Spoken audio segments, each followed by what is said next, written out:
یہ ساری بھیڑوں کو چھوڑ کے اس کے پیچھے بھاگ کے پکڑ کے اور واپس اس کو جماعت کے اندر لے آتا ہے۔ علی شاہ محبوب فرمایا ہم تمہارے چرواہے ہیں، گجریے کی طرح ہیں، ہم تمہارے شیپرڈ ہیں۔ جتنے بھی نبی تھے وہ کیا تھے؟ لوگوں کے شیپرڈ تھے۔ بائبل کے اندر عیسیٰ نبی نے اپنے آپ کو یہی ظاہر کیا ہے نا، اور پھر یہاں تک ظاہر کر دیا کہ میں بھی خدا کا لیمب ہوں، لیلا ہوں۔ وہ بکری کے بچے کو لیلا کہتے ہیں، کڈ کہتے ہیں انگلش میں۔ اپنے آپ کو بھی اس طرح ظاہر کیا۔ مولانا علی شاہ فرمایا کہ جماعت میں سے تمہارے میں سے جب کوئی گمراہ ہو جاتا ہے، دین کو چھوڑ دیتا ہے، تو وہ اکیلا ہونے کی وجہ سے، جیسا بکری کا بچہ اکیلا ہو جائے تو اس کو کوئی شیر، لائن یا وولف اس کو کھا جائے، اس ڈر سے چرواہا بھاگ کے اس کو واپس لے آتا ہے، نہیں تو وہ اکیلا تو کھایا جائے گا، مارا جائے گا۔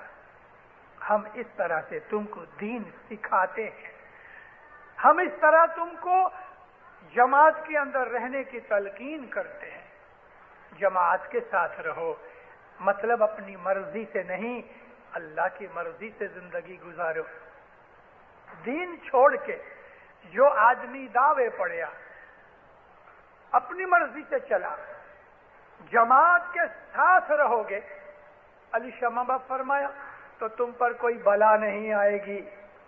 لیکن جب تم نے جماعت کو چھوڑ دیا، اکیلے ہو جاؤ گے، تمہارے اوپر بلائیں اتریں گی، شیر کھا جائے گا، بھیڑیا کھا جائے گا، کسی کھڈے میں گر جاؤ گے۔ تو دین جو ہے وہ جماعت کے ساتھ ہے۔ رسول اللہ کی ایک حدیث ہے، ان اللہ مع الجماعت، اللہ جو ہے تحقیق وہ جماعت کے ساتھ ہے۔ تو ہماری زندگی کا جو مقصد ہے خدا کی عبادت ہے۔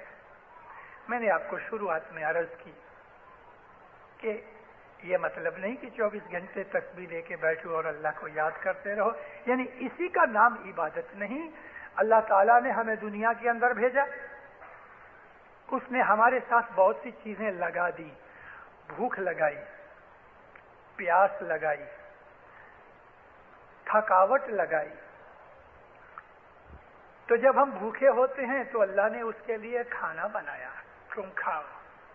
کیسا کریم ہے اللہ کہ ہم پیدا ہونے سے پہلے 3-4 مہینے، بچہ پیدا ہونے سے 3-4 مہینے ماں کے دودھ اترتا ہے۔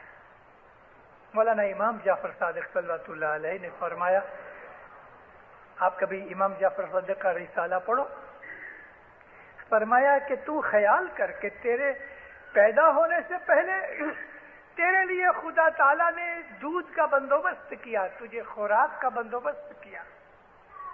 انسان کو پیدا ہونے سے پہلے اس کی خوراک مہیا کی۔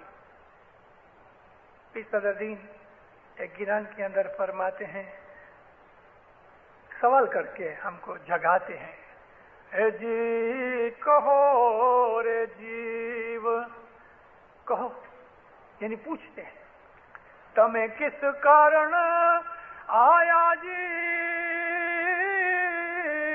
کہو رے جیو تمہیں کس کارن آیا جی، نہ کی دی صاحب جینی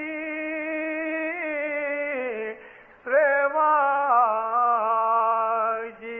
قرآن شریف کی اس آیت کا یہ ترجمہ ہے، وَمَا خَلَقْتُ الْجِنَّ وَالْإِنسَ إِلَّا لِيَعْبُدُونَ، نہیں پیدا کیا ہم نے انسانوں جنوں کو سوائے اس کے ہماری خدمت کرے، ہماری عبادت کرے۔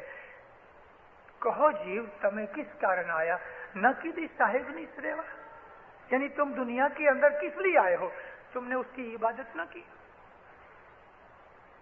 اے جی، اس کا پہلا پارٹ جو ہے نا گنان کا، وہ میں نے اس لیے چھوڑ دیا کہ پہلے آپ کو یہ پاٹ دوسرا سنا دوں. پہلا پاٹ ایسا ہے جی دنیا سرجی نے شاہ مورے. دنیا سرجی آدمی کو ابھی تک پیدا نہیں کیا. ان پایا جی دنیا سرجی نے شاہ مورے. خدا نے دنیا بنائی, درخت پیدا ہوئے, ویجیٹیشن ونسپتی وغیرہ پیدا کی, پھل پھول وغیرہ سب انتظام کیا. اب حضرت انسان کو پیدا کیا تاکہ اس کو کھانا پینا ملے, بھوکا نہ رہے.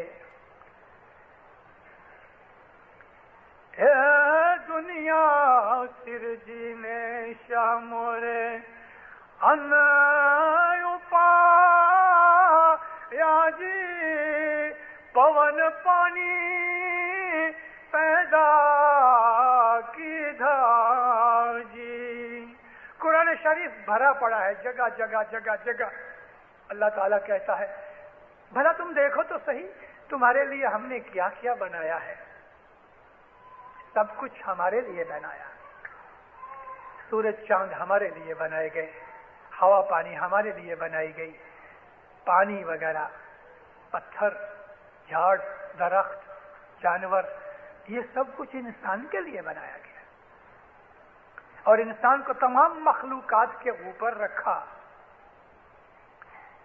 اتنا دینے پر بھی اگر انسان اپنی مرضی پہ چلے اور خدا کا ناشکر گزار بندہ بنے تو اللہ بڑا ناراض ہوتا ہے اور پھر غصے ہو کے کہتا ہے کہ تم کو پھر جہنم کی آگ میں جلایا جائے گا. جہنم کا مطلب کوئی جگہ نہیں ہے دینداروں, جہنم خود انسان کے اندر ہے. جہنم اس حالت کو کہتے ہیں کہ جب انسان گھبرا جائے, جب انسان دکھ میں پڑ جائے, چاروں طرف اندھیرا دکھے, دکھ میں سے نکلنے کا راستہ نظر نہ آئے. ہم فیہا خالدون, اور وہ اس کے اندر ہمیشہ رہیں گے. ہمیشہ کا مطلب اس کی زندگی تک وہ جلاپا کرتا رہتا ہے, جلتا رہتا ہے. جیسے حسد کرنے سے, جھوٹ بولنے سے اور گناہ کے کام کرنے سے اس کا ری ایکشن یہ ہوتا ہے کہ انسان کے دل کے اندر جو سکون ہے, پیس ہے, وہ چلے جاتی ہے. انسان بے چین بن جاتا ہے, گھبرا جاتا ہے. مولانا حضرت امام نے ایک فرمان فرمایا, بیت الخیال کا فرمان ہے. فرمایا بیت الخیال کی جو عبادت ہے وہ تمہیں اس قابل بنائے گی کہ دنیا کی کوئی بھی پرابلم, کوئی بھی دکھ تمہارے سامنے آئے گا, تم اس کا خوشی کے ساتھ, طاقت کے ساتھ سامنا کر سکو گے. گھبراؤ گے نہیں, دکھی نہیں ہوگے, تمہارے دل میں جلاپا نہیں ہوگا. کیسی بھی مصیبت آئے گی دل میں سکون رہے گا, کیسی بھی مصیبت آئے گی دل میں خیال رہے گا میرا مولا بیٹھا ہے. کچھ بھی ہوئے گا اس مومن کے دل کے اندر, ظاہر میں بھلے اس کو تکلیف ہوگی, کبھی زخم بھی لگے گا, غریب بھی ہو جائے گا, بیمار بھی ہوئے گا, کبھی بے عزتی بھی ہو جائے گی, اور بھی کئی قسم کے دکھ اسے آئیں گے, مگر اس کے دل کی جو شانتی ہے, اس کے دل کا سکون اور پیس آف مائنڈ ہے, وہ کبھی نہیں ٹوٹے گا, کیونکہ اس کے خدا کے اوپر اعتقاد ہے. اعتقاد ہے.